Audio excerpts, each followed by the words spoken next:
खलीलुर्रहमान साहब कलाम पेश खिदमत है। मुसाफत कभी मंजिल का तयन नहीं करती। इस राह में पास पाँव के छाले नहीं जाते।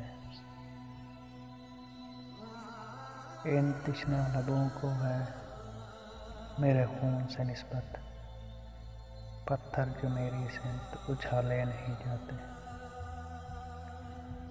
इस वास्ते उस शख्स से कहना था कि न जा,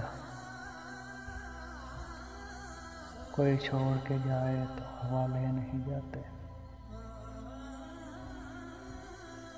दिल से मुझे रग़बत थी मेरे दोस्त वगरना,